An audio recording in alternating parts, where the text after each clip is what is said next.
নমস্কার, বাংলা সেরা গল্পে সবাইকে জানাই স্বাগত। শুরু করছি আজকের গল্প। আজ পড়ে শোনাব সাহিত্যিক প্রফুল্ল রায়ের লেখা গল্প শেষ যাত্রা। তাহলে শুরু করি। গল্পের নাম শেষ যাত্রা। পরন্ত বেলায় উত্তরে হাওয়ার মুখে কুটোর মতো লাট খেতে খেতে খবরটা নিয়ে এলো লগা। সর্বনাশ হয়ে গেছে গো মাসিরা। কলকাতা থেকে অনেক দূরে অখ্যাত এই মফস্বল শহরটার নাম মহারাজপুর। তার এক কোণে ওঁচা মেয়ে মানুষদের যে সৃষ্টি ছাড়া কলোনিটা ঘাড় গুঁজে পড়ে আছে, সেটা চকিত হয়ে উঠল। কলোনি আর কি, একটা চৌকো উঠোন ঘিরে ফুটি ফাটা টিনের চালের কোমর বাঁকা সারি সারি ২৭টি ঘর, সেগুলোর সামনে দিয়ে টানা বারান্দা।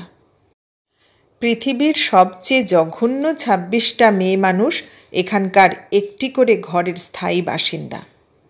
২৭ নম্বর ঘরটা এই কলোনির স্বত্বাধিকারিণী বা মালকিন কেষ্টভামিনীর। মেয়ে মানুষগুলোর বেশিরভাগেরই ফুল বা পাখির নামে নাম। তারা কেউ চাঁপা, কেউ জবা, কেউ মালতী, কেউ টিয়া, ময়না বা কোকিলা। বয়স ২০ থেকে ৪০-এর ভেতর। তাদের জীবনযাপনের স্পষ্ট ছাপ পড়েছে তাদের খয়াটে চেহারায়। ভাঙা গাল, চোখের তলায় চিরস্থায়ী কালির পোঁচ, কণ্ঠার হাড় গজালের মতো চামড়া ফুঁড়ে বেরিয়ে এসেছে। শীতের বিকেল ফুরিয়ে আসছে দ্রুত। এর মধ্যে মিহি কুয়াশা পড়তে শুরু করেছে। সূর্য ডুবতে আর দেরি নেই। হঠাৎ লজ্জা পাওয়া মেয়ের মুখের মতো পশ্চিমের আকাশ আরক্ত হয়ে আছে। কিন্তু কতক্ষণ আর? দেখতে দেখতে শীতের সন্ধে নেমে আসবে ঝপ করে। চরাচর ঢেকে যাবে হিমে আর অন্ধকারে। এই মুহূর্তে উঠোনের মাঝখানে বিকেলের নিভু নিভু রোদের আঁচ গায়ে মেখে মেয়ে মানুষগুলো কেউ খোঁপা বেঁধে রূপোর কাঁটা গুজে দিচ্ছিল, কেউ ঠোঁটে রং ঘষে মুখে পাউডার আর সস্তা ক্রিম লাগিয়ে ক্ষয়ের চিহ্নগুলো ঢাকছিল। চেহারায় চটক না ফুটালে রাতের নাগরেরা তাদের দিকে ফিরেও তাকাবে না। সন্ধে নামলেই লুচ্চা মাতালেরা ঝাঁকে ঝাঁকে এখানে হানা দেবে। রাত যত বাড়বে জমে উঠবে নরকের এই খাস তালু। তারই প্রস্তুতি চলছে সারা বিকেল ধরে। মেয়ে মানুষগুলো যেখানে বসে আছে সেখান থেকে খানিকটা দূরে নিজের ঘরের সামনের দাওয়ায় বসে একা সাপ লুডো খেলছিল কেষ্টভামিনী। বেঢপ মাংসলো চেহারা তার, একেবারে ঘাড়ে গর্দানে ঠাসা। গায়ের কালো রংটি যেন পালিশ করা, এমনই তার জেল্লা। চাকার মতো গোল মুখ, বড় বড় লালচে চোখ, থুতনির তলায় চর্বির ৩টি পুরু থাক। নাকে সোনার ফাঁদি নথ, কানে মাকড়ি, গলায় তেঁতুল পাতা হার। কেষ্টভামিনীর দাপটে গোটা মেয়ে পাড়াটা সর্বক্ষণ তটস্থ হয়ে থাকে। লগা ঘুনে খাওয়া সদর দরজাটা পেরিয়ে উঠোনের মাঝ বরাবর চলে এসেছিল। ফের সে পাগলের মতো হাউমাউ করে ওঠে, এ কি হলো গো? লগার গলার স্বরে এমন তীব্র আকুলতা ছিল যে ২৭ জোড়া চোখ তার দিকে চকিতে ঘুরে তাকায়। লগার বয়স ১৯-২০। রোগা ডিগডিগে পোকায় কাটা চেহারা, গালে খাপচা খাপচা নরম দাড়ি, জট পাকানো রুক্ষ চুল ঘাড় পর্যন্ত নেমে এসেছে। সেগুলোর সঙ্গে ৭ জন্ম চিরুনি বা তেলের সম্পর্ক নেই। তার পরনে তালি মারা ফুল প্যান্ট আর হাত কাটা ফতুয়া ধরনের জামা। এখন যারা এপাড়ার বাসিন্দা তাদের আগের জেনারেশনের একটি মেয়ে মানুষ একদা লগাকে জন্ম দিয়েছিল। সেই গর্ভধারিণী কবেই মরে ফৌত হয়ে গেছে, কিন্তু লগা এখানেই পড়ে আছে। তার মতো বেজন্মা বিষ্ঠার পোকাদের এই নরক ছাড়া যাবার জায়গাই বা কোথায়? চাঁপা, জবা, ময়না, টিয়া এখানকার সবাই তার মাসি। দিনরাত সে তাদের ফাই ফরমাস খাটে, তার বদলে এক একদিন এক একজনের কাছে খেতে পায়। বারান্দা থেকে কেষ্টভামিনী বাজখাই গলায় চেঁচিয়ে ওঠে, হে রে মরা খেগো, অমন চেল্লাচ্ছিস কেন? কি হয়েছে স্পষ্ট করে বল। লগা বলে, বাবা মশাই বুঝিন আর বাঁচবেনি গো মাসিরা, তেনার মুখ দে গাঁজলা বারুচ্ছে, চোখ উল্টে গেছে। মুহূর্তে গোটা মেয়ে পাড়াটা একেবারে ঝিম মেরে যায়। এমন যে জবরদস্ত কেষ্টভামিনী, যার গলার আওয়াজে এ পাড়ার ত্রিসীমানায় কাক চিল ঘেঁষে না, সে পর্যন্ত স্তব্ধ হয়ে গেছে। লগা আরও কপা এগিয়ে কেষ্টভামিনীর কাছাকাছি চলে আসে, ব্যাকুলভাবে বলে, বসে থেকো নিগো কেষ্ট মাসি, শিগগিরই চলো, দেখো যদিন বাবা মশাইরে বাঁচাতে পারো। এতক্ষণে গলায় স্বর ফোটে কেষ্টভামিনীর। সে শুধোয়, বাবা মশাইয়ের অমন অবস্থা তুই জানলি কি করে? বারে, বিকেলবেলা আমি ওনার ডাক্তারখানা সাফ করতে যাই না।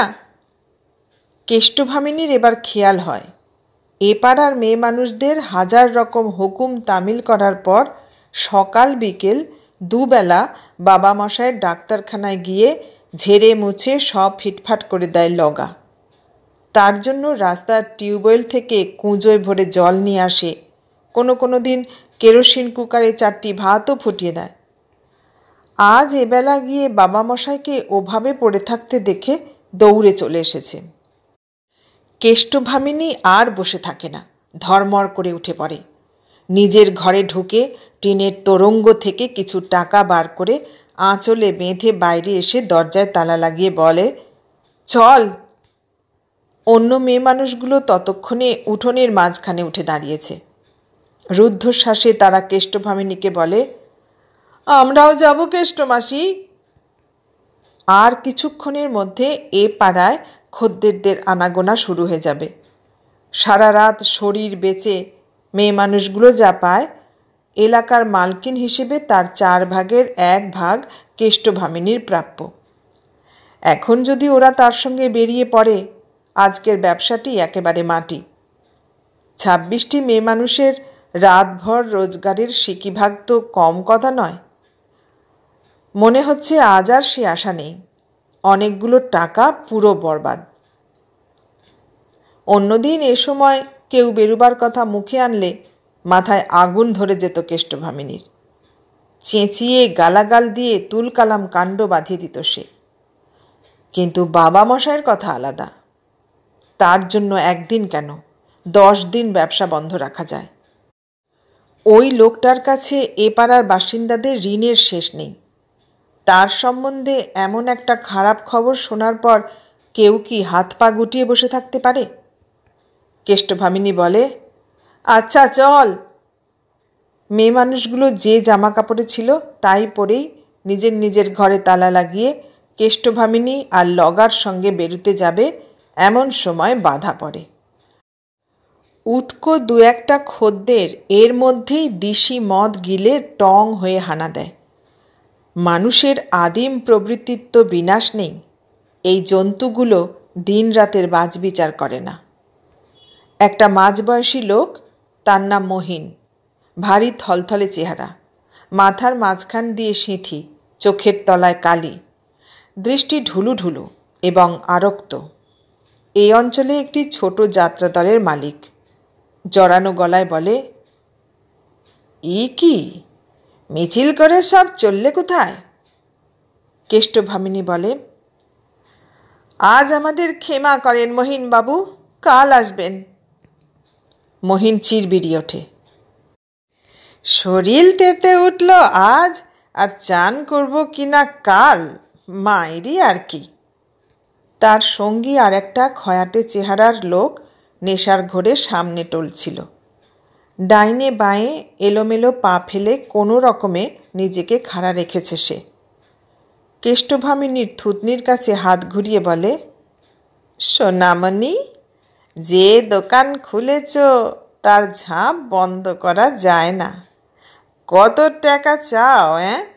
এই লাও বলে পকেট থেকে একগোছা নোট বার করে হাওয়ায় নাচাতে থাকে। কেষ্টভামিনীর মুখ শক্ত হয়ে উঠছিল, কিন্তু শত হলেও খদ্দের লক্ষ্মী, তাদের চটানো ঠিক নয়। যতটা সম্ভব শান্ত মুখে বলে, দয়া করে আজ আপনারা যান। মহিন ওধার থেকে চেঁচিয়ে ওঠে, যাব মানে? মজ করার জন্যই এলাম, মেজাজটা চটকে দিওনি। এদিকে একটা নিরেট চেহারার লোক টগর নামে মেয়েটির হাত ধরে টানাটানি শুরু করে দেয়। চল শালি, ঘরে চল। এবার আর নিজেকে সামলে রাখতে পারে না কেষ্টভামিনী। তার ভেতর থেকে মেয়ে পাড়ার জাঁদরেল সত্ত্বাধিকারিণীটি বেরিয়ে আসে। আগুন খাকির মতো ঝাঁপিয়ে পড়ে নিরেট লোকটার হাত থেকে টগরকে ছিনিয়ে নিতে নিতে গলার শির ছিঁড়ে চিৎকার করতে থাকে, এই পুষ্প, এই টিয়া, তোরা হাঁ করে দেখছিস কি? লুচ্চ জানোয়ার গুলান রে, গলা ধাক্কা দে, বার করে দে। কেষ্টভামিনীর হুকুমটা পাওয়ার সঙ্গে সঙ্গে মেয়ে মানুষগুলো মহিনদের ওপর ঝাঁপিয়ে পড়ে। শুরু হয়ে যায় প্রচণ্ড ধস্তাধস্তি। সেই সঙ্গে দুই পক্ষে চলতে থাকে পৃথিবীর সবচেয়ে কুৎসিত কিছু গালাগালির আদান প্রদান। একদিকে 4টে নেশাখোর মাতাল, আর একদিকে 27টা মেয়ে মানুষ। হোক মেয়ে, এতজনের সঙ্গে 4 জন পারবে কেন? টেনে হেঁচড়ে টগরেরা তাদের বাইরে বার করে দিয়ে নিজেরাও বেরিয়ে পড়ে। মেয়ে মানুষদের এই পাড়াটা মহারাজপুরের শেষ মাথায়। এর বাঁ পাশ দিয়ে একটা মজা নদী বয়ে গেছে। নদীটার পাড়ে শ্মশান ঘাটা, পুরনো শিব মন্দির। পাড়াটার ডান পাশ দিয়ে একটা খোয়া ওঠা আঁকাবাঁকা রাস্তা শহরের দিকে চলে গেছে। রাস্তাটার দুধারে ধান কল, সুরকি কল, লেদ মেশিনের ছোটোখাটো কটা কারখানা, আর আছে ধান চালের প্রকাণ্ড প্রকাণ্ড অনেকগুলো আড়ত।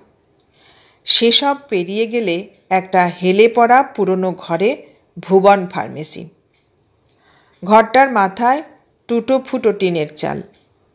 দেওয়াল আর মেঝে অবশ্য পাকা, কিন্তু চুনবালি আর সিমেন্ট খসে খসে দগদগে ঘায়ের মতো দেখায়।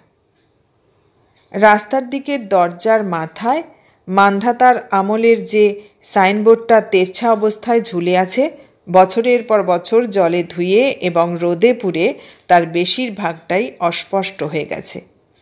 2-4টে অক্ষর ছাড়া আর কিছুই পড়া যায় না। ভুবন ফার্মেসি যার নামে, সেই ভুবন চক্রবর্তী হল কেষ্টভামিনীদের বাবা মশায়। এই ফার্মেসি বা ডাক্তারখানাটার পর খানিকটা জায়গা জুড়ে আগাছায় ভরা একটা উঁচু নিচু মাঠ। মাঠের ওপার থেকে শুরু হয়েছে মূল শহর। আসলে মহারাজপুরের সুখী সংসারী মানুষেরা মেয়েপাড়া আর ভুবন ফার্মেসির ছোঁয়াচ থেকে নিজেদের অনেক দূরে সরিয়ে রেখেছে। যারা কোনো বিশেষ কারণে ধানকল, সুরকি কল বা শ্মশান ঘাটার দিকে চলে আসে, দ্রুত কাজটাজ শেষ করে ফিরে যায়। এখানকার বিষাক্ত আবহাওয়ার ভাইরাস যাতে কামড় দিতে না পারে, সেজন্য তাদের সতর্কতার শেষ নেই। মেয়েপাড়া সম্পর্কে মহারাজপুরবাসীদের মনোভাব না হয় বোঝা যায়, কিন্তু ভুবন ফার্মেসির ব্যাপারে কেন তাদের এত ঘৃণা, নোংরা জীবাণুর মতো কেন তারা ওটাকে এড়াতে চায়, সে কথা পরে।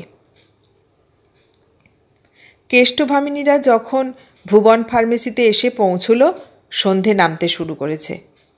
কটি লোক ফার্মেসির সামনে দাঁড়িয়ে নিজেদের মধ্যে নিচু গলায় কথা বলছিল, খুব সম্ভব ভুবন চক্রবর্তী সম্পর্কেই। ওদের চোখে মুখে উদ্বেগের ছাপ। কেষ্টভামিনী লোকগুলোকে মোটামুটি চেনে। এই অঞ্চলেরই ধানকল বা সুরকি কলটলের মজুর। ওরা নিশ্চয়ই বাবামশায়ের খবরটা পেয়ে ছুটে এসেছে।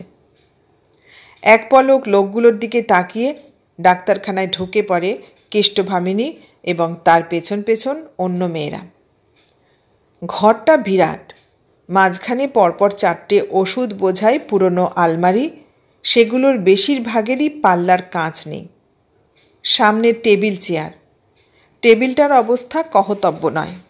তার একটা পা আবার ভাঙা, কোনো রকমে জোড়াতোড়া দিয়ে সেটা খাড়া করে রাখা হয়েছে।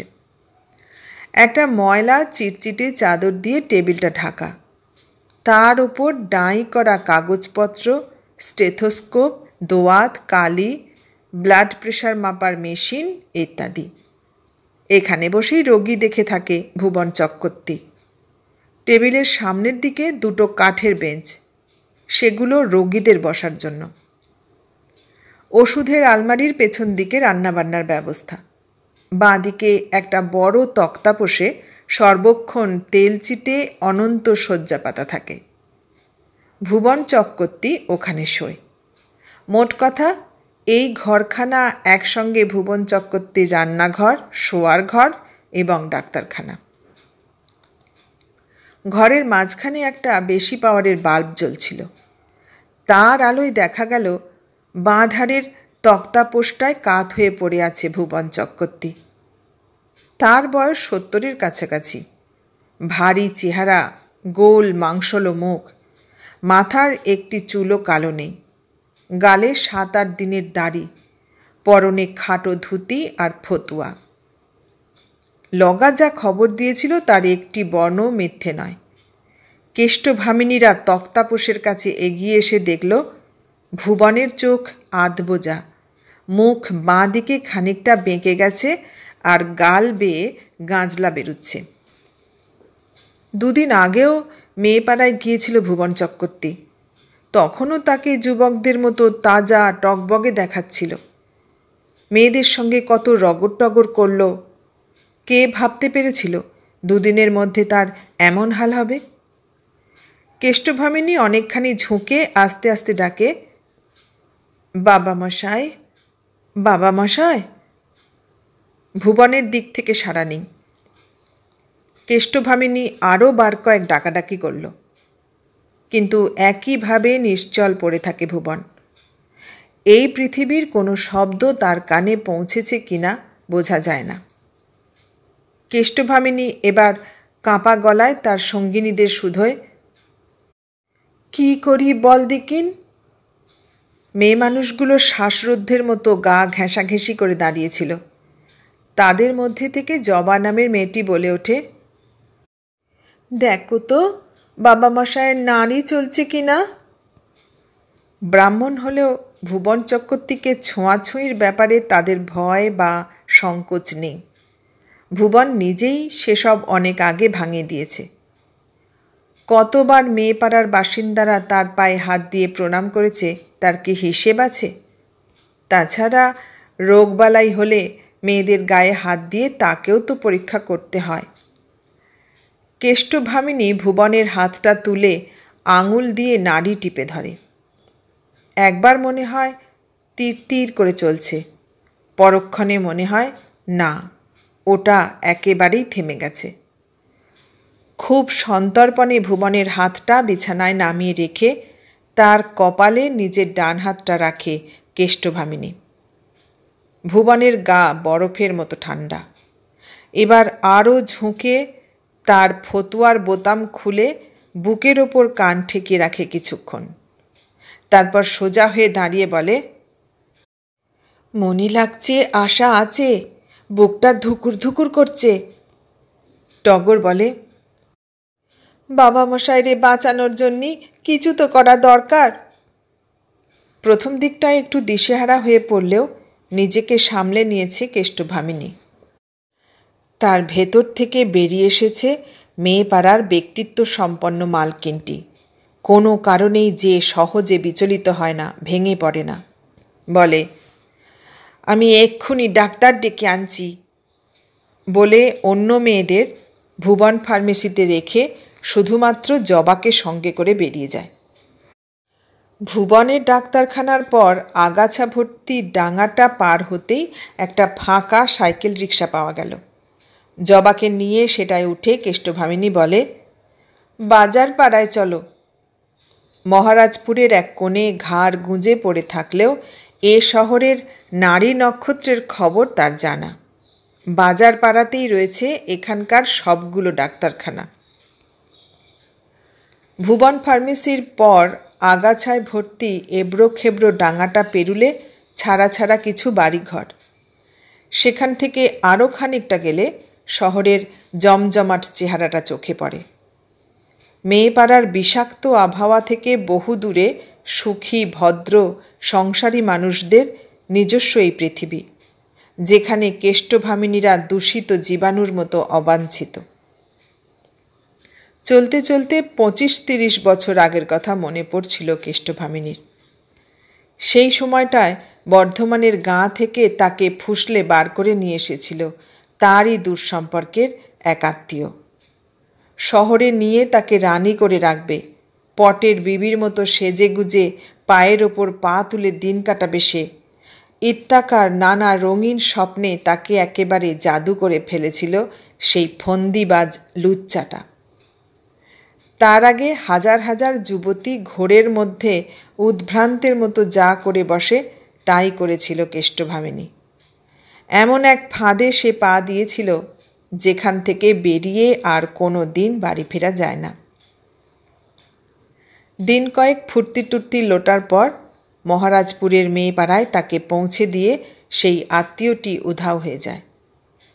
প্রথম প্রথম যা হয়, খুবই কান্নাকাটি করেছিল কেষ্টভামিনী। 3 দিন এক ফোঁটা জল পর্যন্ত খায়নি। কতবার আত্মহত্যার চিন্তাটা তার মাথায় এসেছে তার লেখাজোখা নেই। কিন্তু জীবন এক বিষম ব্যাপার। ধীরে ধীরে কবে যে মেয়েপাড়ার আবহাওয়ার সঙ্গে নিজেকে খাপ খাইয়ে নিয়েছিল এতকাল পর আর মনে পড়ে না। সেই 25 বা 30 বছর আগে এখনকার মতো বেঢপ আর থলথলে ছিল না কেষ্টভামিনী। কালো হলেও চেহারাটা ছিল ছুরির ফলার মতো। এমন একটা চটক ছিল যে তার দিক থেকে চোখ ফেরানো যেত না। তার মেয়েপাড়ায় আসার খবরটা চারপাশে আগুনের হলকার মতো ছড়িয়ে পড়েছিল। সঙ্গে সঙ্গে মহারাজপুরের যত জঘন্য লুচ্চার পাল এসে ঝাঁপিয়ে পড়েছিল তার ওপর। তার ফল হলো এই, বছরখানেকের ভেতর চাকা চাকা ঘায়ে ভরে গেল সারা শরীর। সেই সময় মেয়েপাড়ার মালকিন ছিল প্রমোদা, ভয়ঙ্কর জাঁদরেল মেয়ে মানুষ। চিলের মতো ধারালো গলায় চেঁচিয়ে সে বলেছে, পাড়ার ঘা লিয়ে আমার এখানে থাকা চলবে নি। খদ্দেররা জানতে পারলে এধার মারাবে নি। ব্যবসাটি পুরো নষ্ট। তাড়াতাড়ি যদিন সারাতে পারিস থাকতে পাবি, লইলে দূর করে দুবো। কেষ্টভামিনীর তো বাড়ি ফেরার উপায় নেই। এই নরকেই তাকে ঘাড় গুঁজে পড়ে থাকতে হবে। কাজেই রোগ না সারালেই নয়। কিন্তু কোথায় ডাক্তার, কোথায় বদ্যি, কিছুই জানত না সে। যে মেয়েরা তখন এখানকার বাসিন্দা ছিল তাদের হাতে পায়ে ধরে বলেছে যদি একজন ডাক্তারের কাছে তাকে নিয়ে যায়। কিন্তু তার ওপর সবার ছিল ভীষণ হিংসে। পারলে ওরা তাকে ছিঁড়ে খেত। কেননা সে আসার পর খদ্দেররা কেউ আর ওদের দিকে তাকাতো না। মুখ ঝামটা দিয়ে ওরা সাপ বলে দিয়েছিল, আমাদের কাছে মরতে এসেছিস কেন লামাগি? যে লাগরেরা তোরে পাড়ার ঘা দিয়ে পালিয়েছে তারা কোথায়? যা যা, তাদের কাছে যা। কেষ্টভামিনী বুঝতে পেরেছিল ওদের কারো কাছেই সাহায্যের আশা ভরসা নেই। মরিয়া হয়ে শেষ পর্যন্ত সে একা একাই সকালে বেরিয়ে পড়েছিল। ধানকল, সুরকি কল, তেল কল, বড় বড় গুদাম আর মাঝখানের ফাঁকা জায়গাটা পেছনে ফেলে আসল শহরে চলে গিয়েছিল সে। এখানকার প্রায় কিছুই তখন চিনত না কেষ্টভামিনী। একে ওকে জিজ্ঞেস করে করে শেষ পর্যন্ত বাজার পাড়ায় এসে হাজির হয়। সেই সময় মহারাজপুরের সবচেয়ে নামকরা ডাক্তার ছিল ত্রৈলোক্য হালদার। দুর্দান্ত পসার তার, বয়স 50-এর কাছাকাছি। চৌকো মুখ, শুঁয়োপোকার মতো ভুরু দুটো সবসময় কুঁচকেই আছে। অত্যন্ত খেঁকুরে, রকচটা ধরনের লোক। তার ডাক্তারখানায় গিয়ে দাঁড়াতেই রুক্ষ গলায় জিজ্ঞেস করেছিল, কে চাই? কেষ্টভামিনী হালদারের মুখ চোখের চেহারা দেখে ভয় পেয়ে গিয়েছিল। বলেছে, ডাক্তারবাবু, আমার বড় ব্যারাম। ত্রৈলোক্য তাকিয়েই ছিল। মেয়েপাড়ার বাসিন্দাদের চেহারায় মার্কামারা একটা ছাপ থাকে। কেষ্টভামিনীকে দেখা মাত্রই বুঝে নিয়েছে সে কোত্থেকে এসেছে। তীব্র ঘৃণায় তার ভুরু আরও কুঁচকে গিয়েছিল। গলার স্বর অনেকটা উঁচুতে তুলে ত্রৈলোক্য চেঁচিয়ে উঠেছিল, সকালবেলায় নরক দর্শন! যা যা, বেরো এখান থেকে। তবু দাঁড়িয়েছিল কেষ্টভামিনী। হাত জোর করে কাতর গলায় বলেছে, ডাক্তারবাবু, তাড়াই দেবেন না, রোগ না সারলে আমি মরে যাব। যত সব নর্দমার পোকা! তোরা বেঁচে থাকলে দুনিয়ার কোন উপকারটা হবে শুনি? ডাক্তারখানার কম্পাউন্ডারকে ডেকে ত্রৈলোক্য বলেছিল, মাগিটাকে লাথি মেরে বার করে ওই জায়গায় গঙ্গা জল ছিটিয়ে দাও। লাথি আর মারতে হয়নি, নিজেই বেরিয়ে এসেছিল কেষ্টভামিনী। মহারাজপুরে তখন আরও 4-5 জন পাশ করা ডাক্তার ছিল। হালদারের অমন চমৎকার অভ্যর্থনার পরও তাদের সবার কাছে গেছে কেষ্টভামিনী, কিন্তু সকলেই তাকে দূর দূর করে তাড়িয়ে দিয়েছে। বেশ্যার চিকিৎসা তারা করবে না। ফলে ভীষণ হতাশ হয়ে পড়েছিল কেষ্টভামিনী, সেই সঙ্গে আতঙ্কিত। যে রোগটি তার হয়েছে সেটা কতখানি মারাত্মক তা সে জানে। তবে কি বিনা চিকিৎসায় পচে গলে যন্ত্রণায় ধুঁকে ধুঁকে তাকে মরতে হবে? মাসি স্পষ্ট জানিয়ে দিয়েছে ব্যারাম না সারালে পাড়ায় থাকতে দেবে না। যা ছোঁয়াচে রোগ, অন্যদের ধরলে আর দেখতে হবে না, মেয়ে পাড়া উজাড় হয়ে যাবে। তাকে থাকতে দিয়ে মাসি ওই রকম কোনো ঝুঁকি নিতে পারে না। কিন্তু মেয়ে পাড়া ছাড়তে হলে কোথায় গিয়ে দাঁড়াবে সে? উদ্ভ্রান্তের মতো মহারাজপুরের খোয়া ওঠা রাস্তায় হাঁটতে হাঁটতে হঠাৎ কেষ্টভামিনীর নজর পড়ল প্রকাণ্ড এক পুরনো দোতলা বাড়ির সামনের দিকের একটা ঘরের দরজার মাথায় টিনের সাইনবোর্ডে বাংলায় লেখা আছে ভুবন ফার্মেসি। তার নিচে ডাক্তার ভুবন চক্রবর্তী। বাংলাটা মোটামুটি পড়তে আর লিখতে পারত সে, তাই জানতে পেরেছিল ওটা ডাক্তারখানা। থমকে দাঁড়িয়ে গিয়েছিল কেষ্টভামিনী।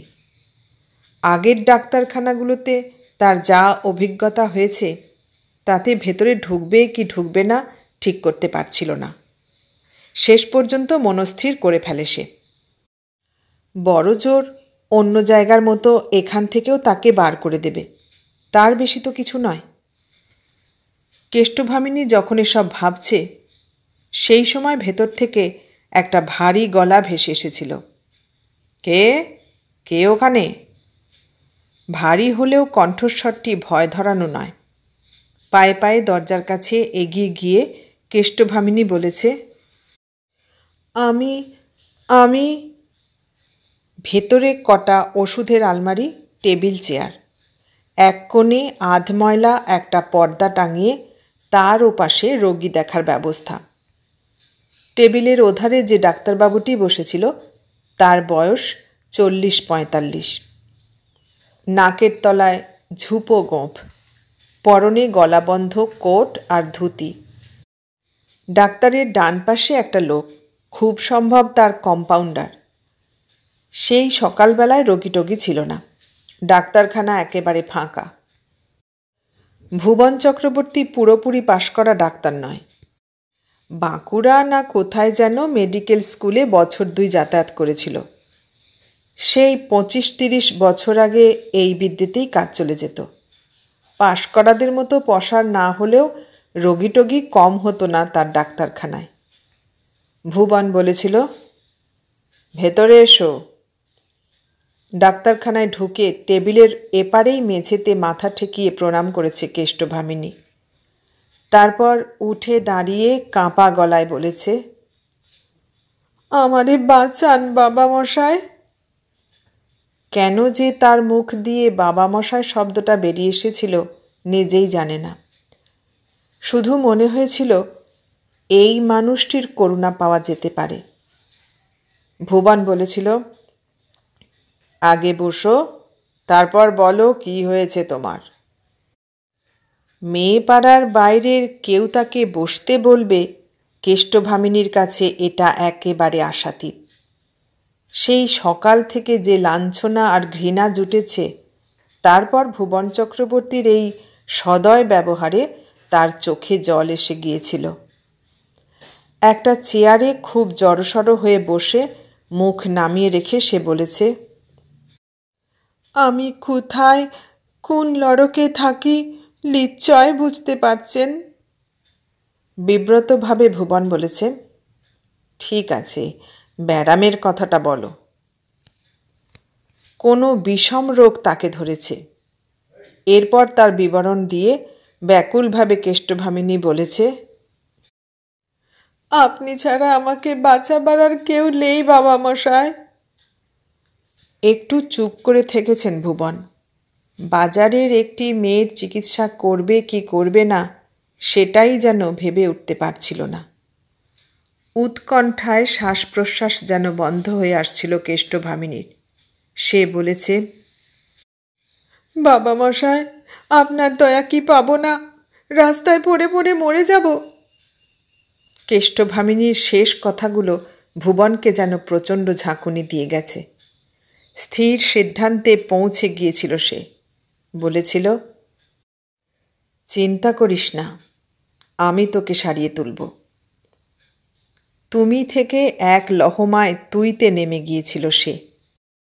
সেদিন থেকেই চিকিৎসা শুরু হয়েছিল। কেষ্টভামিনীর গা ভর্তি ঘা খুঁটিয়ে খুঁটিয়ে পরীক্ষা করে ওষুধ দিয়েছিল ভুবন। ওষুধে কতটা কাজ হচ্ছে তা দেখার জন্য রোজ সকালে একবার করে ডাক্তারখানায় আসতেও বলেছিল। কৃতজ্ঞতায় দু চোখে জল এসে গেছে কেষ্টভামিনীর। ধিক্কার, ঘৃণা আর লাঞ্ছনা ছাড়া তারা তো এই নিষ্ঠুর পৃথিবীর কাছ থেকে কিছুই পায় না।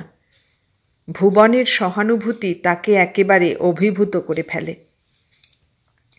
মাসখানেকের ভেতর রোগ সেরে গিয়েছিল কেষ্টভামিনীর, কিন্তু বাবা মশাইয়ের সঙ্গে তার সম্পর্কটা থেকেই যায়। সারা রাত জন্তুর দল তার শরীরটাকে ছিঁড়ে খুঁড়ে কামড়ে আঁচড়ে শেষ করে দেবার পর সকালে চান করে সে চলে আসত ভুবন ফার্মেসিতে। ভেতরে ঢুকত না, বাইরে দাঁড়িয়ে দরজার চৌকাঠের ওপর মাথা ঠেকিয়ে প্রণাম করে চলে যেত। এইভাবেই চলছিল। খারাপ রোগ বেছে বেছে শুধু কেষ্টভামিনীকেই ধরবে এমন কোনো কথা নেই। যে লুচ্চার পাল রাতে হানা দেয় শুধু কেষ্টভামিনীরই না, অন্য মেয়েদের শরীরেও তার বিষাক্ত বীজাণু ঢুকিয়ে দিয়ে যায়। ফলে অনিবার্য নিয়মে তাদের গায়েও একদিন না একদিন দগদগে পাড়ার ঘা ফুটে বেরোতে থাকে। রোগাক্রান্ত দিশেহারা মেয়েরা গিয়ে ধরে কেষ্টভামিনীকে, যে ডাক্তার তোরে সারায় দিয়েছেন আমাদের তেনার কাছে নিয়ে চল, যন্ত্রণায় মরে যাচ্ছি রে। এরাই একদিন ডাক্তারদের হদিশ দিয়ে তাকে এতটুকু সাহায্য যে করেনি সেটা আর মনে করে রাখেনি কেষ্টভামিনী। সে ওদের সঙ্গে করে ভুবন ফার্মেসিতে নিয়ে গিয়েছিল। ভুবন তাদেরও ফিরিয়ে দেয়নি, বরং বলেছে, কেষ্টভামিনী যখন নিয়ে এসেছে তখন ভেবো না, ধরে নাও রোগ সেরেই গেছে। এইভাবে মেয়ে পাড়ার বাসিন্দাদের সঙ্গে ভালো রকমের সম্পর্ক হয়ে গেল ভুবন ডাক্তারের। কিন্তু অন্যদিকে প্রচণ্ড ধুন্ধুমার বেঁধে যায়। যে বাড়িটায় ভুবনের ডাক্তারখানা সেটা তার পৈতৃক আমলের। তার বাবা মা বহুদিন আগেই মারা গেছে, স্ত্রীও বেঁচে নেই, তার ছেলে মেয়ে হয়নি। সে একেবারে ঝাড়া হাত পা মানুষ। কিন্তু বাড়িতে ছিল 7-7টা ভাই। তারা বাজারের মেয়েদের নানা কুৎসিত রোগ নিয়ে রোজ আসাটা আদৌ পছন্দ করছিল না। এই নিয়ে অশান্তি চলছিল বেশ কিছুদিন ধরে। ভাইরা বলছিল, এই বিষ্ঠার পোকাদের বাড়িতে আনা চলবে না। ভুবনের জন্য তাদের এত বড় চক্রবর্তী বংশ একেবারে অপবিত্র হয়ে গেল। শুধু তাই নয়, এরা নিয়মিত আসার কারণে তলায় তলায় আরও কত সর্বনাশ হয়ে গেছে কে জানে।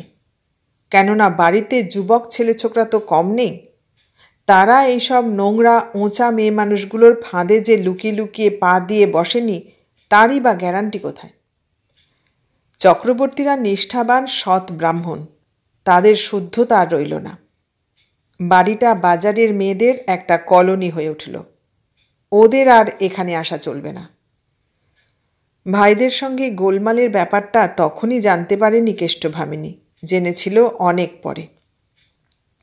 যাই হোক, মেয়েপাড়ার বাসিন্দাদের মুখের ওপর না বলে দেওয়া সম্ভব ছিল না ভুবনের পক্ষে। প্রথমত, এই দুঃখী অসহায় মেয়েগুলোর ওপর কেমন যেন একটা মায়া পড়ে গিয়েছিল তার চেয়েও জোরালো কারণটা হলো পয়সা। বাঁকুড়া মেডিকেল কলেজ থেকে মহারাজপুরে এসে সে যখন ডিসপেন্সারি খুলে বসল, তখন এখানে পাশ করা ডাক্তার ছিল হাতে গোনা ৩-৪ জন। কিন্তু স্বাধীনতার পর সারা দেশ জুড়ে যে জনবিস্ফোরণ ঘটতে শুরু করেছিল, তার হাওয়া এসে লেগেছিল এই শহরেও। তাছাড়া সে আমলের পূর্ব পাকিস্তান থেকে হু হু করে শরণার্থীর ঢলও নেমেছিল এখানে।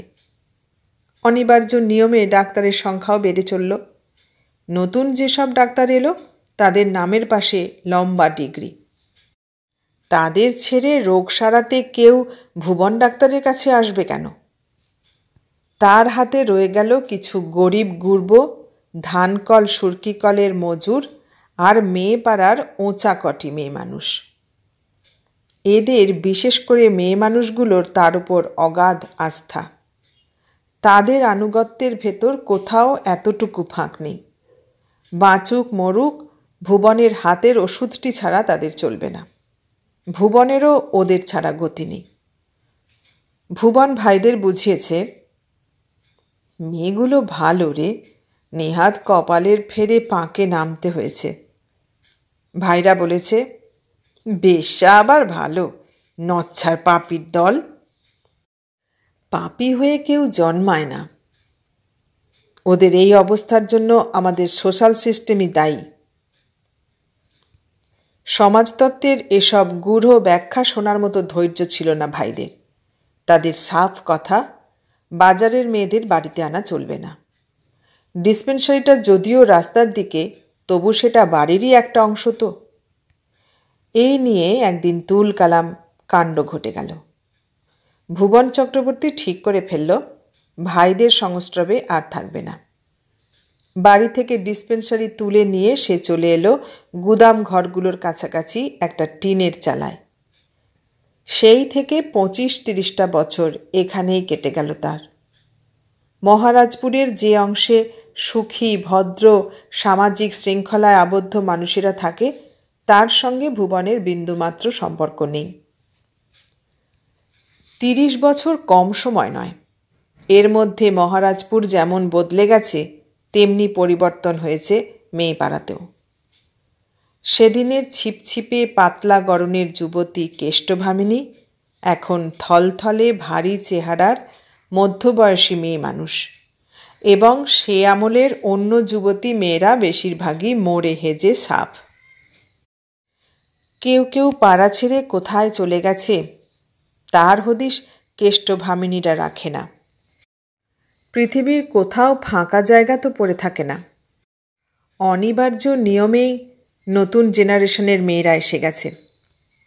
এতগুলো বছর সুখ দুঃখে বিপদে আপদে মেয়েগুলোর পাশে পাশেই আছে ভুবন চক্রবর্তী। রোগবালাইয়ের চিকিৎসা তো করেই, পুলিশ বা লুচ্চারা হামলা করলে সঙ্গে সঙ্গে সে ছুটে যায়। যেন 10 হাত দিয়ে মেয়েগুলোকে আগলে রেখেছে ভুবন। 2 প্রজন্ম ধরে কেষ্টভামিনী থেকে এখনকার টগর বা টিয়া ময়নাদের সে বাবা মশায়। আগাছায় ভরা ফাঁকা জায়গা পেরিয়ে কখন যে কেষ্টভামিনীদের রিকশাটা মহারাজপুরের বাজারপাড়ায় চলে এসেছিল খেয়াল নেই। এটাই শহরের সবচেয়ে জমকালো অংশ। 30-35 বছর আগের সেই বাজারপাড়ার সঙ্গে এখনকার বাজারপাড়ার মিল সামান্যই। আগে বেশিরভাগই ছিল টিনের চালের ঘর, ফাঁকে ফাঁকে কচিত 2-4টে বেঢপ চেহারার একতলা কি দোতলা।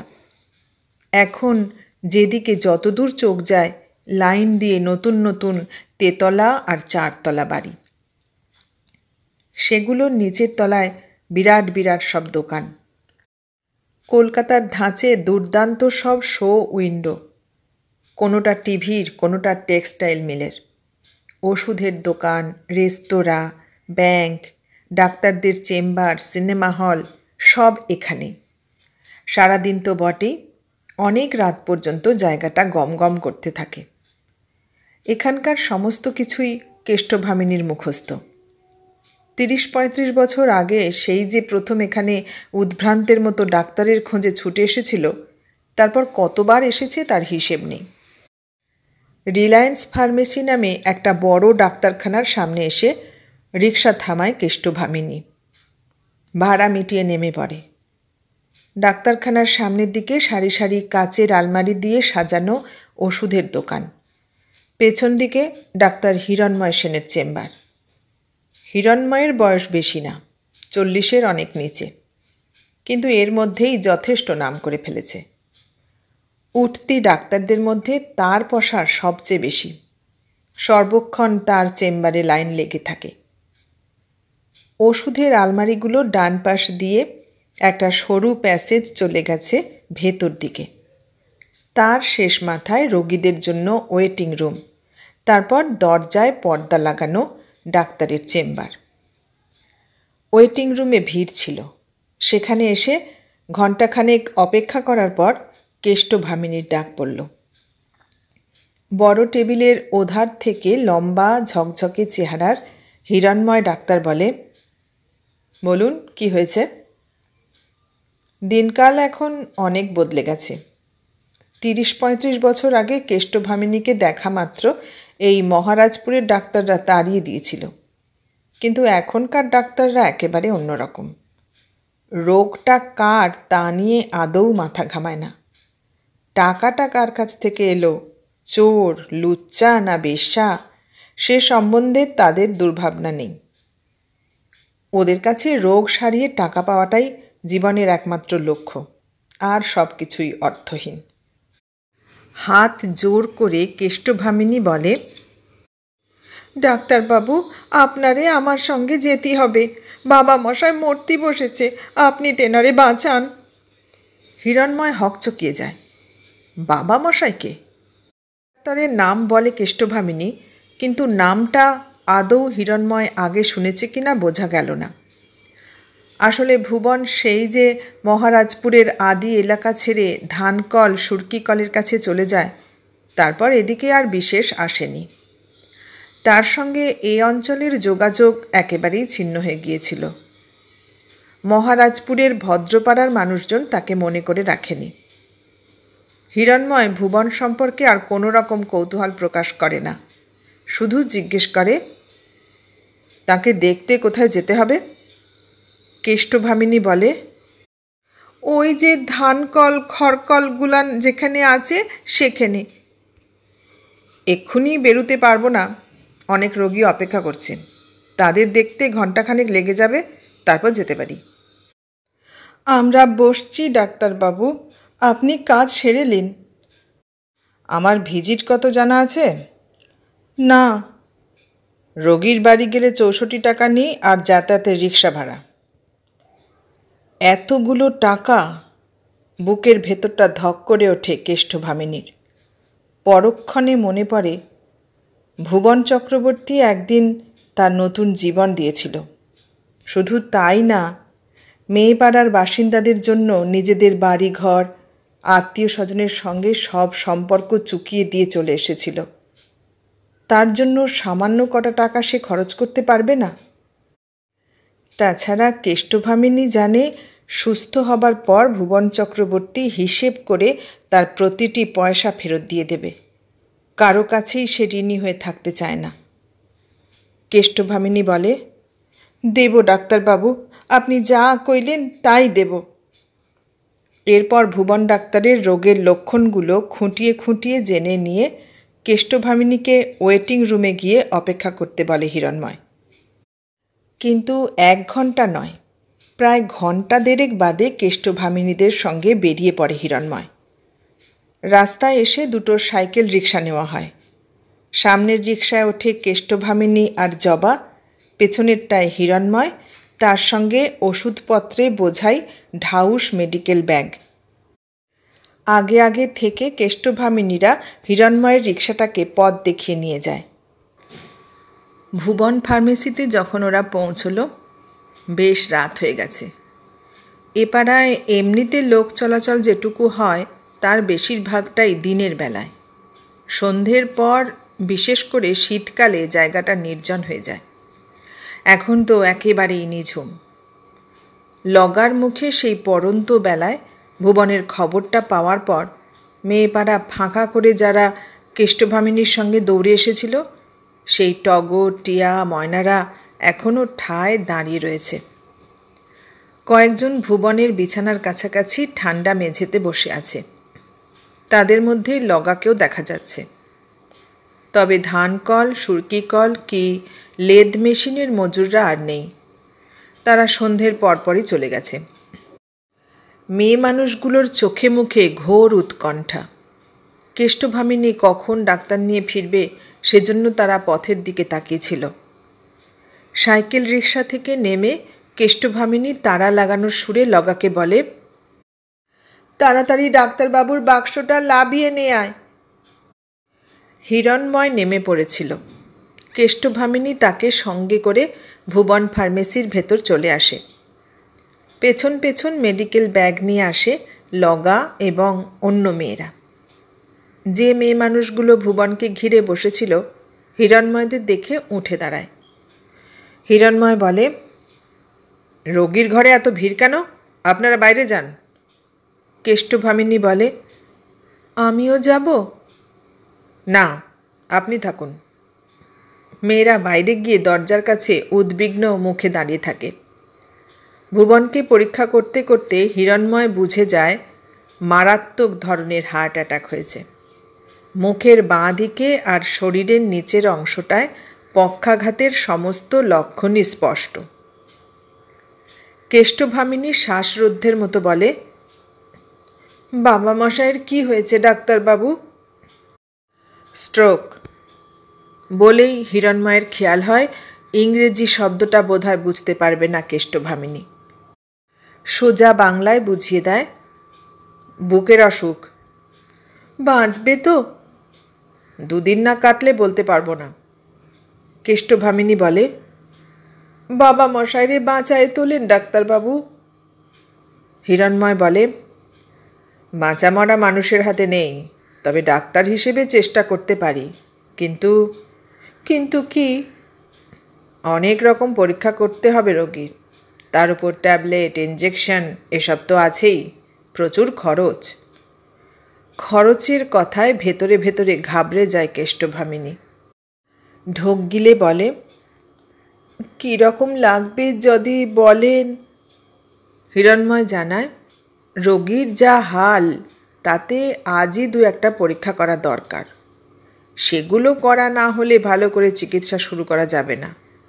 প্রাথমিক পরীক্ষার জন্য আপাতত 100-3 টাকা চাই। কেষ্টভামিনীর ঘরে জমানো টাকা নিশ্চয়ই আছে। তার থেকে 100 মতো নিয়ে এসেছিল। ভেবেছিল তাতেই হয়ে যাবে। কিন্তু আরও 300 বার করাটা খুবই দুশ্চিন্তার ব্যাপার। ওই 300তেও যে হবে না সেটাই হিরণময় ডাক্তার পরিষ্কার জানিয়ে দিয়েছে। কেষ্টভামিনীর সঞ্চয় তো অফুরন্ত নয় যে ভুবনের চিকিৎসার যাবতীয় খরচ জুগিয়ে যেতে পারবে। তাছাড়া তারও ভবিষ্যৎ বলে একটা কিছু আছে। হাতের সম্বল ভেঙে ফেললে বিপদে পড়তে হবে। কেষ্টভামিনী বলে, খরচার ব্যাপারটা আমাদের একটু ভাবতে দেন ডাক্তারবাবু। হিরণময় বলে, তা ভাবুন, তবে একটা কথা জেনে রাখুন, রোগীর অবস্থা খুব খারাপ। যা করার আজই করে ফেলতে হবে কিন্তু। একটু চিন্তা করে কেষ্টভামিনী বলে, আজই আপনারে জানায়ে দেব। আমি 9টা পর্যন্ত চেম্বারে থাকব। এলে তার ভেতর আসবেন। আচ্ছা। এবার ভুবনকে একটা ইঞ্জেকশন দেয় হিরণময়। তারপর কয়েকটা ট্যাবলেট কেষ্টভামিনীকে দিয়ে বলে, এখন জ্ঞান নেই ভুবনবাবুর, জ্ঞান ফিরলে 3 ঘন্টা পর পর একটা করে ট্যাবলেট খাইয়ে দেবেন। আর রাত্রিরে সবসময় ওর কাছে লোক রাখবেন। আরও খারাপ কিছু বুঝলে আমাকে খবর দেবেন। চেম্বারের ওপরেই দোতলায় আমি থাকি। কেষ্টভামিনী ঘাড় কাত করে বলে, দেব। হিরণময় সাইকেল রিক্সাটা বাইরের রাস্তায় দাঁড় করিয়ে রেখেছিল। নিজের ফি, ট্যাবলেট, ইঞ্জেকশনের দাম এবং রিক্সা ভাড়া নিয়ে একসময় চলে যায়। যে মেয়েরা বাইরে দাঁড়িয়েছিল তাদের ঘরে ডেকে এনে কেষ্টভামিনী শুধোয়, সবই তো শুনলি, এখন কি করা যায়? মেয়েরা চুপ করে থাকে। কেষ্টভামিনী আবার বলে, আমার একলার পক্ষে এত বড় রোগের চিকিৎসা চালানো অসম্ভব। কেউ উত্তর দেবার আগে জবা নামের মেয়েটি বলে ওঠে, টাকার জন্যই বাবা মশাই মরে যাবে? তুমি আমাদের কি করতে বলো? তক্ষুনি কিছু বলে না কেষ্টভামিনী। বেশ কিছুক্ষণ বাদে আস্তে আস্তে শুরু করে, তোদের হাল তো জানি, তবু না বলে পারছি না। সবাই মিলে কিছু কিছু দিলে একজনের উপর চাপটা পড়ে না। এদিকে বাবা মশাইয়ের প্রাণটা বেঁচে যায়। অখনই ভেবেচিন্তে দেখ কি করবি। অনেকক্ষণ মেয়ে মানুষগুলো নিজেদের ভেতর চাপা গলায় আলোচনা করে নেয়। কেউ কি আর প্রাণ ধরে জমানো টাকায় হাত দিতে চায়? কিন্তু ভুবন চক্রবর্তীর কথা আলাদা, তার জন্য ওরা সব পারে। ভিড়ের ভেতর থেকে টগর বলে ওঠে, আমি দেব কিছু টাকা। আমারে বাবা মশাই যে ব্যারাম থেকে বাঁচিয়েছিল তা কি কোনোদিন ভুলবো? আমি বেঁচে থাকতি বিনা চিকিৎসায় বাবা মশাইরে মরতে দেবনি। তার গলা আবেগে কাঁপতে থাকে। টগরের আবেগ বিদ্যুৎ গতিতে অন্য মেয়েদের মধ্যেও চালিয়ে যায়। তারা একসঙ্গে বলতে থাকে, টাকার জন্যই ভেবো না মাসি, আমরাও দেব। কে কত দিতে পারবে জেনে নেয় কেষ্টভামিনী। দেখা গেল 2700 টাকার মতো পাওয়া যাবে। ঠিক হলো, আপাতত এই দিয়েই ভুবন চক্রবর্তীর পরীক্ষা টরীক্ষাগুলো শুরু হোক, পরে আরও টাকার দরকার হলে দেখা যাবে। কেষ্টভামিনী বলে, তোরা তো কেউ টাকা সঙ্গে করে আনিসনি। মেয়েরা বলে, না, লগা খবর দিতেই তো তোমার সঙ্গে দৌড়ে চলে এলাম। তাহলে যা, নে আয়। টিয়া, ময়নারা মেয়ে পাড়ায় গিয়ে টাকা নিয়ে আসে। কেষ্টভামিনী এবার আর নিজে হিরণময় ডাক্তারের চেম্বারে গেল না। 300 টাকা দিয়ে জবা আর টিয়াকে পাঠিয়ে দিল। তারপর অন্য মেয়েদের উদ্দেশ্যে বলল, ঘরগুলোন সব ফাঁকা পড়ে আছে, সবাই এখানে থেকে কি হবে? আমি তো রইছি, 2-4 জন আমার সঙ্গে থাক, বাকিরা পাড়ায় ফিরে যা, লইলে চোর ছেঁচড়ে ঘরের তালা ভেঙে চেঁচে পুঁচে সব নিয়ে যাবে। ব্যবসাটি তো আজ একরকম মাটি হলো। যারা যাবি দেখ, যদি 2 পয়সা কামাই হয়। কিন্তু ভুবনকে এই অবস্থায় ফেলে একটি মেয়েও তাদের পাড়ায় ফিরে যেতে রাজি হলো না। তারা এখানেই থেকে যাবে। রোগবালাই হলে কত রাত তো রোজগার বন্ধ থাকে। ধরা যাক আজ তেমন কিছু একটা হয়েছে তাদের। কেষ্টভামিনী বলে, তা না হয় থাকলি, কিন্তু ঘর দোর পাহারা দেবার জন্যই কারুর না কারুর থাকা তো দরকার। অনেক পরামর্শের পর লগাকে পাঠানো হলো। রাতটা সে মেয়েপাড়ার বাসিন্দাদের পার্থিব সম্পত্তিগুলি পাহারা দেবে। কিছুক্ষণের মধ্যে জবা আর টিয়ার সঙ্গে হিরণময় আবার ভুবন ফার্মেসিতে এলো। সঙ্গে সেই ঢাউস মেডিকেল ব্যাগটা তো রয়েছেই, তাছাড়া এনেছে একটা বড় সুটকেস। সুটকেসটা খুলে নানা রকম যন্ত্রপাতি আর ফিতে বার করে ভুবনের হাতে পায়ে বুকে লাগিয়ে কি একটা কল চালিয়ে দিল। প্রায় সঙ্গে সঙ্গে লম্বাটে ফালি কাগজে উঁচু নিচু দাগ পড়তে লাগলো। দম বন্ধ করে কেষ্টভামিনীরা সেদিকে তাকিয়ে থাকে। একসময় কাগজটা বার করে চোখের সামনে ধরে কি যেন খুঁটিয়ে খুঁটিয়ে লক্ষ্য করে হিরণময়। তারপর বলে, কাল সকালে এসে রক্ত পরীক্ষার ব্যবস্থা করব। রোগী যেমন শুয়ে আছে তেমনি থাকবে, নাড়াচাড়া করবেন না। কেষ্টভামিনী ভয়ে ভয়ে জিজ্ঞেস করে, কেমন দেখলেন ডাক্তারবাবু? উত্তর না দিয়ে সামান্য হাসে হিরণময়। তার ওই হাসিটাই বুঝিয়ে দেয় ভুবনের অবস্থা আশাপ্রদ কিছু নয়। ভুবনকে আরও একটা ইঞ্জেকশন দিয়ে হিরণময় চলে যায়। আর ভুবনের বিছানার চারপাশ ঘিরে মেঝেতে চুপচাপ বসে থাকে মেয়ে মানুষগুলো। সেই দুপুরে খেয়েছে তারা, তারপর এতটা রাত হলো। স্বাভাবিক নিয়মেই খিদে পাওয়া উচিত, কিন্তু খিদে তেষ্টার কোনো বোধই এখন তাদের নেই। মনে মনে তারা বিড়বিড় করতে থাকে, হে মা কালী, বাবা মশাইরে সারায় দাও, হে মা। মাঝরাতে চারিদিক যখন আরও নিশুতি হয়ে যায়, অন্ধকারে আর কুয়াশায় যখন ডুবে যায় সমস্ত চরাচর, সেই সময় শিকারী কুকুরের মতো গন্ধ শুঁকে শুঁকে একদল মাতাল লুচ্চা এসে হানা দেয় ভুবন ফার্মেসিতে। মেয়েপাড়ায় জবা টগরদের না পেয়ে তারা এখানে হানা দিয়েছে। সেই আদিম জৈব প্রবৃত্তি, তার তো বিনাশ নেই। বেহুশ রোগাক্রান্ত বাবামশায়ের আরোগ্য কামনায় ২৭টি মেয়ে মানুষ তদ্গত হয়ে যখন ঈশ্বরের কাছে প্রার্থনা জানাচ্ছে, তখন এই জন্তুগুলো এসে পড়ায় তারা মারাত্মক ক্ষেপে ওঠে। জানোয়ারেরা তাদের টেনে হিঁচড়ে মেয়েপাড়ায় নিয়ে যাবে, কিন্তু তারা যাবে না। এই নিয়ে মধ্যরাতের স্তব্ধতাকে ভেঙে চুরে দুপক্ষে তুমুল গালাগাল চলতে থাকে। শেষ পর্যন্ত মেয়ে মানুষগুলো আঁচড়ে লাথি মারতে মারতে লুচ্চার পালকে তাড়িয়ে দেয়। তারপর বাকি রাতটা নির্বিঘ্নেই কেটে যায়। সেই যে ভুবন চক্রবর্তী চোখ বুজে অচৈতন্য হয়ে শুয়েছিল, তার কোনো হেরফের ঘটেনি। জ্ঞান ফেরেনি তার, বরং মুখের বাঁ ধারটা আরও খানিকটা বেঁকে যেন শক্ত হয়ে গেছে। মেয়ে মানুষগুলো সারা রাত কেউ দু চোখের পাতা এক করেনি, পলকহীন ভুবনের দিকে তাকিয়ে বসেছিল। ভুবনকে দেখতে দেখতে বুকের ভেতরটা আমূল কেঁপে যায় কেষ্টভামিনীর।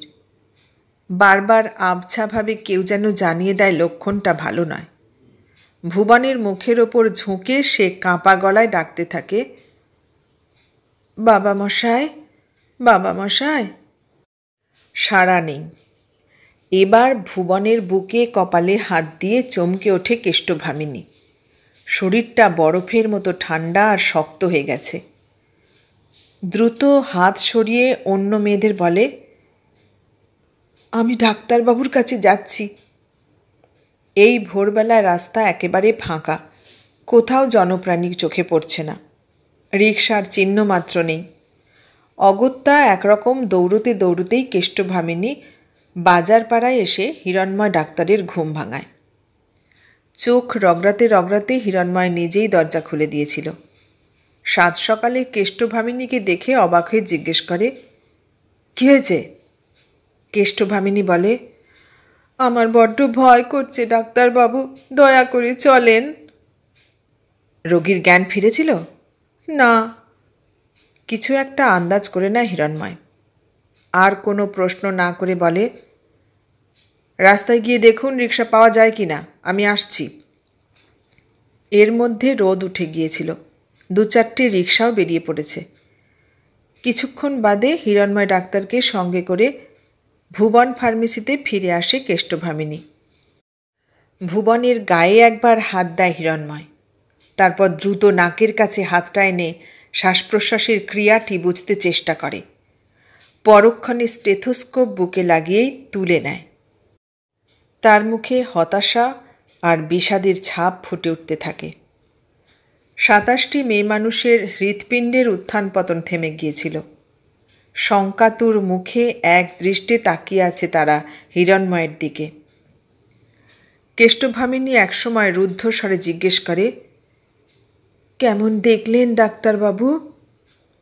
বিমর্ষ সুরে হিরণময় বলে, কিছুই করা গেল না, ভুবনবাবু মারা গেছেন।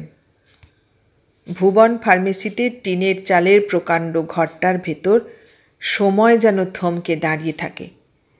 তারপর দমকা হাওয়ার মতো শোকের উচ্ছ্বাস ভেঙে পড়ে। ২৭টি মেয়ে মানুষ ফুঁপিয়ে কেঁদে ওঠে। এই শোকের পরিবেশেই কাগজে কি যেন লিখে কেষ্টভামিনীকে দিতে দিতে হিরণময় বলে, এটা ডেথ সার্টিফিকেট।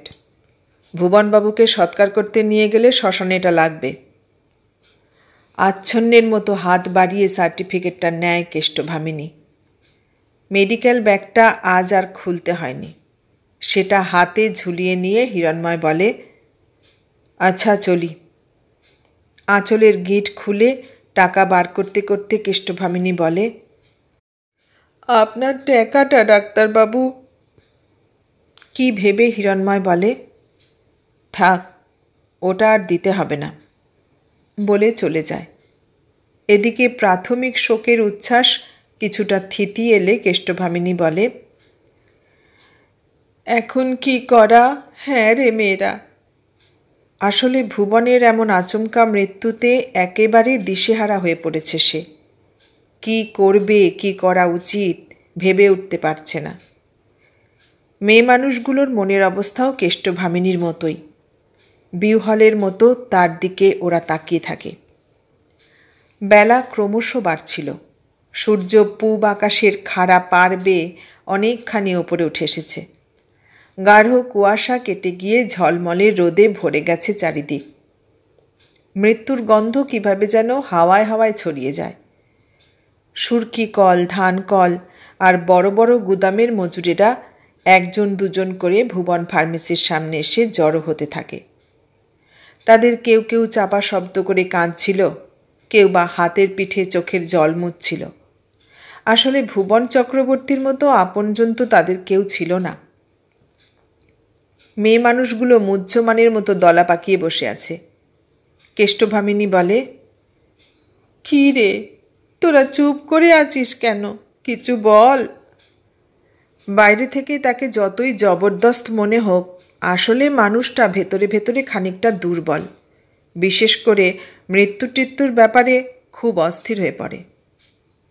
বয়স কম হলেও মেয়েপাড়ার বাসিন্দাদের মধ্যে সবচেয়ে ঠান্ডা মাথা মুক্তার। বয়স ৩০-৩২। শ্যামলা চেহারা শান্তশিষ্ট মেয়ে মানুষটি মেয়েপাড়ার অন্য বাসিন্দাদের থেকে একটু আলাদা। সে বলে, বাবা মশাইরে তো একেনে ফেলে রাখা যাবে নি, শ্মশানে নিয়ে যেতেই হবে। কিন্তুন। কেষ্টভামিনী বলে, কিন্তুন কি? বাবা মশাইয়ের ভাইয়েরা তো এই শহরেই থাকে। এই সময় তেনাদের খবর না দিলে আমরা পাপের ভাগী হয়ে থাকব। তাছাড়া মুখে আগুন দেবার জন্যই নিজেদের লোক দরকার। এই কথাটা আগে মাথায় আসেনি কেষ্টভামিনীর। সত্যিই তো, শেষ সময়ে ছেলে, ভাই বা রক্ত সম্পর্কের আত্মীয় স্বজনের হাতের আগুনটুকু না পাওয়াটা খুবই দুর্ভাগ্যের ব্যাপার। বাবামশাই তাদের যতই কাছের মানুষ হোক, তার ভাইদের এই অন্তিম মুহূর্তে খবর দিতেই হবে। কেষ্টভামিনী বলে, ঠিক বলেছিস, আমি নিজে যাব তেনাদের কাছে। কিন্তু বলতে বলতে হঠাৎ দমে যায়। কি? বাবা মশাইয়ের সঙ্গে ওনাদের তো কোনো সম্পর্ক ছিল নি। একদিন পর গিয়ে বললে কি আসবে? আমাদের দিক থেকে একটা কর্তব্য তো আছে। এলে এলো, না এলে আর কি করব? মনকে বুঝোতে পারবো আমরা তিরুটি করিনি। কাজেই একটি মেয়েকে সঙ্গে নিয়ে রিকশায় করে বেরিয়ে পড়ে কেষ্টভামিনী। বহুকাল আগে সারা গায়ে পাড়ার ঘা নিয়ে প্রথম যে বাড়িতে ভুবন চক্রবর্তীর সঙ্গে সে দেখা করতে এসেছিল, ভুবনের ভাইরা এখনও সেইখানেই আছে। মহারাজপুর মাঝখানের 25-30 বছরে অনেক বদলে গেছে, কিন্তু ভুবন চক্রবর্তীদের পৈতৃক বাড়িটা সেই আগের মতোই আছে। ঠিক আগের মতো নয়, আরও পুরনো এবং জীর্ণ হয়েছে। দেওয়াল থেকে পলেস্তারা খসে খসে যে ইট বেরিয়ে পড়েছে, সেগুলোতে নোনা লেগে বাড়িটার ধ্বংসের কাজ অনেকখানি এগিয়ে আছে। ওটা যে ভাগের বাড়ি একটু লক্ষ্য করলেই টের পাওয়া যায়। সর্বত্র অযত্ন আর উদাসীনতার ছাপ। আসলে কেউ টাকা খরচ করতে চায় না। বাড়িটার কাছে রিকশা থামিয়ে নেমে পড়ে কেষ্টভামিনী। যেখানে একদা ভুবন ফার্মেসি ছিল, এখন সেটা একটা লন্ড্রি।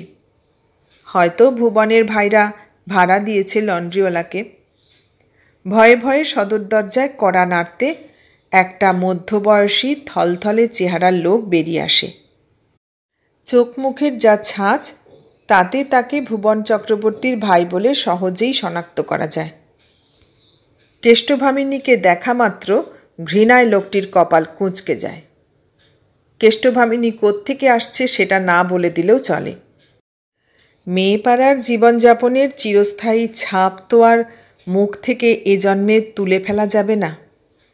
লোকটি যে খুবই তেরিয়া মেজাজের সেটা তার গলা শুনেই টের পাওয়া যায়। কি চাই? বুক কাঁপছিল কেষ্টভামিনীর। হাত জোর করে সে বলে, বাবা মশাই মারা গেছে। লোকটা খেঁকি ওঠে। কে বাবা মশাই? ভুবন চক্রবর্তী মশাই। লোকটা এবার চেঁচাতে গিয়েও থমকে যায়। এদিকে তার চিৎকার শুনে আরও কয়েকজন বাড়ির ভেতর থেকে সদর দরজার কাছে এসে দাঁড়িয়েছে। তারা ওই লোকটাকে জিজ্ঞেস করে, কি হয়েছে মেজদা? লোকটা বলে, এই মাগিটা বলছে দাদা নাকি মারা গেছে। কেষ্টভামিনী বলে, তেনারে শ্মশানে নিয়ে যেতেই হবে। মুখে আগুন দেওয়ার জন্যই আপনার লোক দরকার, তাই। লোকটা অন্য ভাইদের সঙ্গে নিচু গলায় ফিসফিস করে কি পরামর্শ করে নেয়। তারপর ঝাঁঝালো স্বরে বলে, বেশ্যার নারী টিপে যে এতকাল বেঁচে ছিল তার সঙ্গে আমাদের কোনো সম্পর্ক নেই। যাও, ভাগো। কিন্তু মুখে আগুন। কথা শেষ হবার আগে দড়াম করে মুখের ওপর দরজা বন্ধ হয়ে যায়। কেষ্টভামিনী কিছুক্ষণ বিভ্রান্তের মতো দাঁড়িয়ে থাকে। তারপর ক্লান্তভাবে পা টেনে টেনে রিকশায় গিয়ে ওঠে। ভুবন ফার্মেসিতে ফিরে এসে কেষ্টভামিনী সব জানালে অন্য মেয়ে মানুষরা বলে, এখন তাহলে উপায়? কেউ জবাব দেয় না। অনেকক্ষণ পর কেষ্টভামিনী বলে, আমি একটা কথা ভেবেছি। কি? কারোরে যখন পাচ্ছি না, বাবা মশাইয়ের মুখে আমরাই আগুন দেব। মেয়ে মানুষগুলো ভীষণ চমকে ওঠে। টগর বলে, কিন্তু বাবা মশাই যে বামুন। অর্থাৎ তাদের কাছে ব্রাহ্মণের মুখাগ্নি করার মতো মহাপাপ আর হয় না। ভুবন চক্রবর্তীর ভাইদের কাছে যাবার আগে কেষ্টভামিনীর মধ্যে যে দুর্বলতা আর দিশেহারা ভাবটা ছিল সেটা এর মধ্যে অনেকখানি কাটিয়ে নিয়েছে সে। কেষ্টভামিনী জানায়, বামুন হোক আর যাই হোক, ভুবন চক্রবর্তী তাদের বাবা মশাই। জন্মটাই নেহাত দেয়নি, নইলে পিতার যাবতীয় কর্তব্যই অকাতরে পালন করে গেছে। মৃত্যুর পর মুখাগ্নি ছাড়া তার সৎকার হবে তা ভাবা যায় না। মুখে সামান্য একটু অগ্নিস্পর্শের জন্য ভুবনের পরলোকের পথ দুর্গম হয়ে উঠুক সেটা একেবারেই চায় না সে। মেয়ে মানুষগুলোর দ্বিধা তবু কাটে না। তারা বলে, কিন্তুন। কেষ্টভামিনী বলে, লড়কে তো ডুবেই আছি। বামুনের মুখে আগুন ঠেকিয়ে আর কত ডুবব? মরার পর আমাদের কি হবে তা নিয়ে ভেবে কি হবে? মেয়েরা আর আপত্তি করে না। কাজেই খেলো কাঠের সস্তা একখানা খাট আসে, সেই সঙ্গে ফুল খই। সযত্নে খাটে তোলা হয় ভুবনকে। আরও কিছুক্ষণ পর এই অঞ্চলের মানুষজন অবাক বিস্ময়ে লক্ষ্য করে 27টি ওঁচা মেয়ে মানুষ খই ছড়িয়ে হরিধ্বনি দিতে দিতে খাটে শায়িত ভুবন চক্রবর্তীর নশ্বর দেহ কাঁধে তুলে শ্মশানের দিকে এগিয়ে চলেছে। এমন দৃশ্য মহারাজপুরে আগে আর কখনো দেখা যায়নি। শ্মশানটা শহরের শেষ মাথায় একটা মজা নদীর পাড়ে। সেখানে এসে ডোমকে দিয়ে চিতা সাজায় কেষ্টভামিনীরা। কাছাকাছিই থাকে শ্মশানের পুরুত নীলকণ্ঠ ভট্টাচার্য। টগর গিয়ে তাকে ডেকে আনে। একসময় মন্ত্র পড়ে 27টি মেয়ে মানুষকে দিয়ে ভুবনের মুখাগ্নি করায় নীলকণ্ঠ। তারপর ডোম, যার নাম জগা, চিতায় আগুন ধরিয়ে দেয়। ভুবনের দেহ এই পৃথিবী থেকে চিরকালের মতো নিশ্চিহ্ন হয়ে যাবার পর মেয়ে মানুষগুলো নদীতে স্নান করে মেয়ে পাড়ায় ফিরে যায়। কয়েকদিন বাদে শ্মশানের লাগোয়া নদীর পাড়ে সকালবেলায় শ্রাদ্ধের আসর বসে। 27টি মেয়ে স্নান করে নতুন কাপড় পরে শুদ্ধ মনে জোর হাতে আসর ঘিরে বসে থাকে। সবার বড় বলে শ্রাদ্ধের অধিকারটা কেষ্টভামিনীর ওপরেই বর্তেছে। পুরুত নীলকণ্ঠ ভট্টাচার্যের সঙ্গে গলা মিলিয়ে সে মন্ত্র পড়ে যায়। ইদং নিরমিদং ক্ষীরং স্নাত্তা পিত্তা সুখী ভব নমঃ আকাশস্থ বায়ুভূত নিরাশ্রায় ইদং নিরমিদং। মন্ত্রোচ্চারণের একটানা গম্ভীর সুর সমস্ত চরাচরের ওপর ছড়িয়ে যেতে থাকে। এতক্ষণ শুনলেন প্রফুল্ল রায়ের লেখা গল্প শেষ যাত্রা। কেমন লাগলো? ভালো লাগলে লাইক, কমেন্ট, শেয়ার করবেন। আর নতুন বন্ধু হলে সাবস্ক্রাইব করার অনুরোধ রইল। সবাইকে অনেক ধন্যবাদ জানিয়ে আজ এখানেই শেষ করলাম।